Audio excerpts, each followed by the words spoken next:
Welcome to this, the third in the series of short podcasts discussing CICS JS Server version 2, software product from Matter of Fact Software.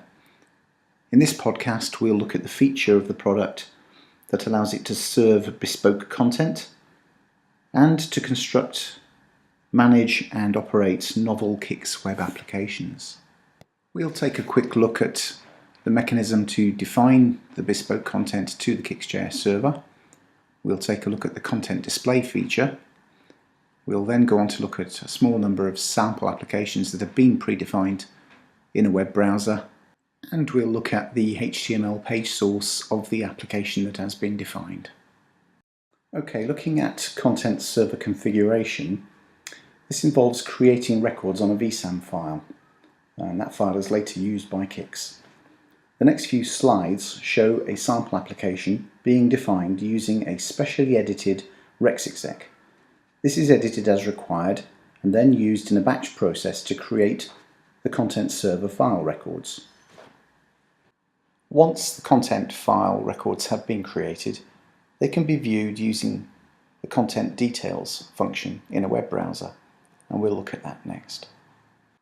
In this display, each row represents a record on the file, and indeed the first three items are images that have been saved in document templates. You can also see on the fourth row a piece of JavaScript that's been defined, and then we have in the fifth row our first application, which is served entirely out of a document template.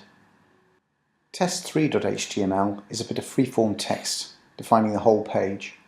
Test4 is made up of 3 document templates. Test6.css is freeform text forming some styling. And test8.html is a little bit more complicated but shows the power of CICS JS server. It starts with some symbols that are defined, some freeform text forming the head of the page, imports test6.css that we've just looked at, uses a document template predefined, makes calls to programs which create HTML snippets to embed into the page, and closes the page off with some more free-form text. Okay, we'll now take a look at the Test8 sample application running in a browser.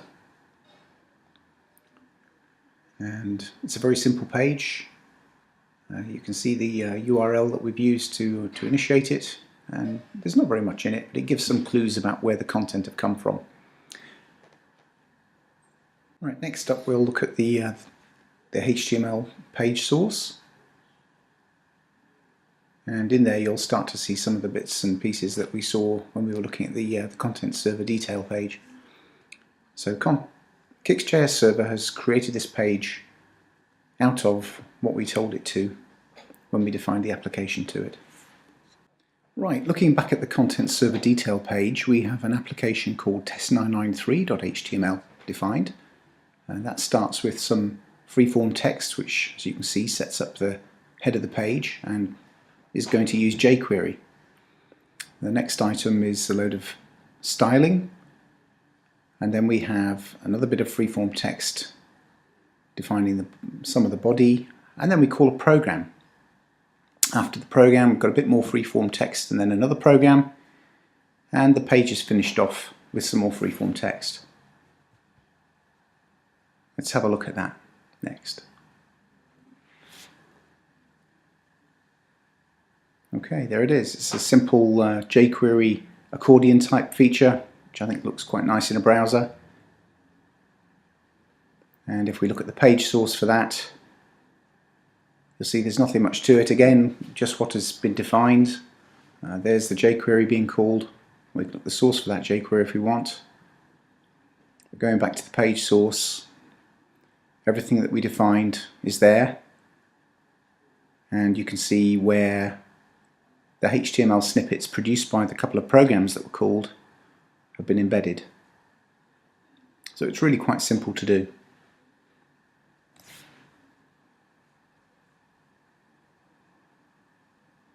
Next up, we'll look at an application called test994.html. And again, this starts the page with some freeform text and calls one of the bespoke content that we defined earlier, jqtools.js, and then there's some styling, and then we get down to the body, and in there we have called some images that you also saw defined earlier on, and we call a program to create some HTML input, and again finish the page with some freeform text. And if we look at that,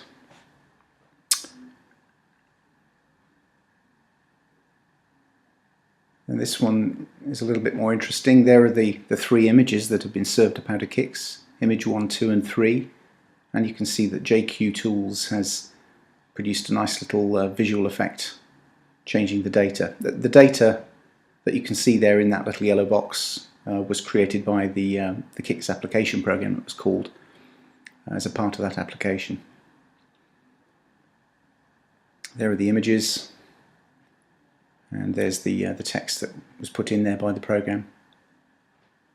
So you can produce some nice effects with very simple programs and with CICS JS Server.